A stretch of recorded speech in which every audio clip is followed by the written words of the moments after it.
What's up, Jokers? I wasn't anticipating in doing 2 trailer reaction videos this week. Not the biggest fan of them, but hey, sometimes the big ones come along and you have to talk about them a little bit. Deconstruct the trailer, or maybe just let people know what you're thinking. Batman versus Superman trailer dropped today. Unofficially, it dropped yesterday. The wascally internet, we were able to see someone took a shot of the trailer from, I guess, being shown in another country. Hey, the internet goes all over the world, so you don't have to really adhere to one country. But it finally got released in full HD, so we can see it pretty clearly, or more clearly than it was. It's still kind of dark, actually. Not Nolan dark, but dark. And alright, this is my first impression. It starts out with narration from a couple of different characters in the film, including, I guess, voice snippets from people in the news reacting. I could identify Charlie Rose's voice. I could hear Neil deGrasse Tyson, his voice in that mix. A couple other voices that I really weren't sure if they were real people pretending they were in this universe or characters or whatever. And then we get to, I pretty much think that's Luthor talking, with people getting very concerned that Superman is too powerful. People are worshiping him, and other people calling him a false god. Which I believe, yeah, that probably pretty much happened, actually.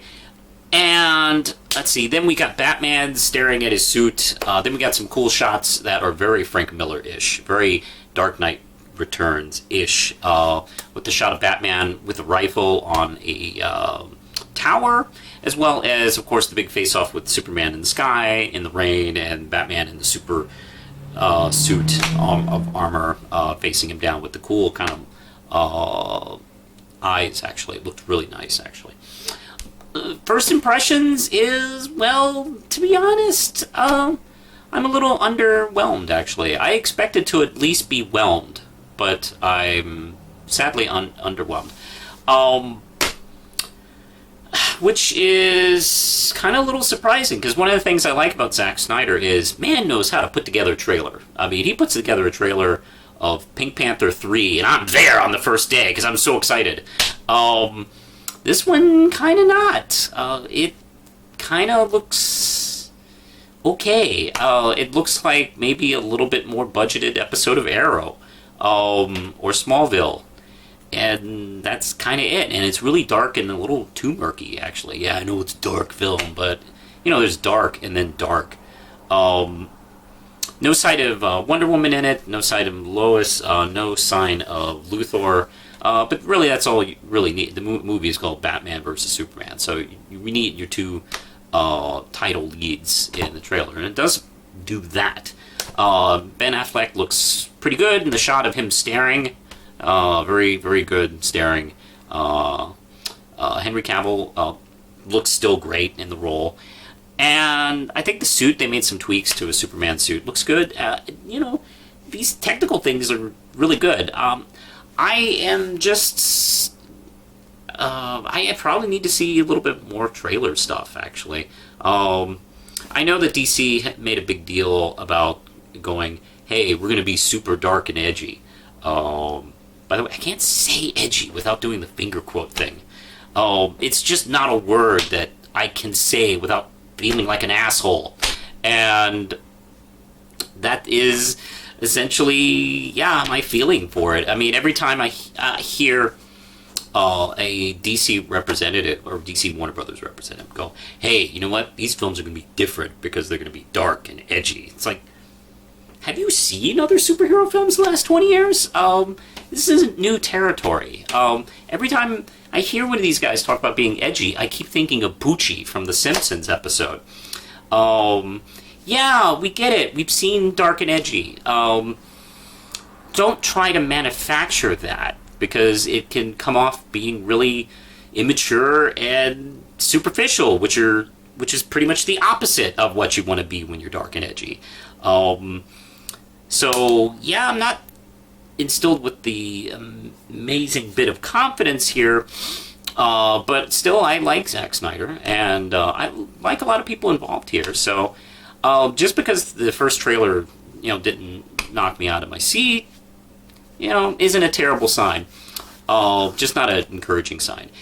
Now, granted, it had a handicap being posted the day after the super awesome Star Wars trailer, which is pretty bright looking and pretty exciting, and made everyone happy and made people in their 50s cry because it's great seeing Han Solo back. So that's not, it's not fair to compare them, but it is what it is. That's kind of how my first impressions are. Now, of course, this is a trailer. That can change. Maybe if I see more of the plot. I'm hoping the film... man, I hope this is similar to the episodes in the Batman animated series, the Superman animated series, where, yeah, Batman and Superman did tussle a little bit, but they did realize what the problem was, and they worked together, and I assume that's what the story is. I hope it doesn't really go too far. I do know that the early 2000s, late 90s Batman versus Superman was supposed to be Batman believes Superman killed his girlfriend, and they fight. I know that was the plot of that, which, thank God that wasn't made, and I hope that's not the plot of this one. I doubt it. It's been like almost 20 years since that was almost put together, so let's hope that's not it. But yeah, like I said, hey, just because the first trailer isn't too exciting doesn't mean anything. It's not a great sign, but it's a step. We'll see what we see in the next trailer. Let's see, just to get some stuff out of the way. My book, Red Knight, is out and available. You can check it out at the link. It's the trade paperback collecting the first 3 issues in color. And also, if you want to order something similar to this plush, you can check out Lindsay's link at the bottom. It's the Etsy shop that she does all sorts of kooky commissions. She's really good and talented. Well, at least I think so. Anyway, I think that's it, so push the button, Lindsay.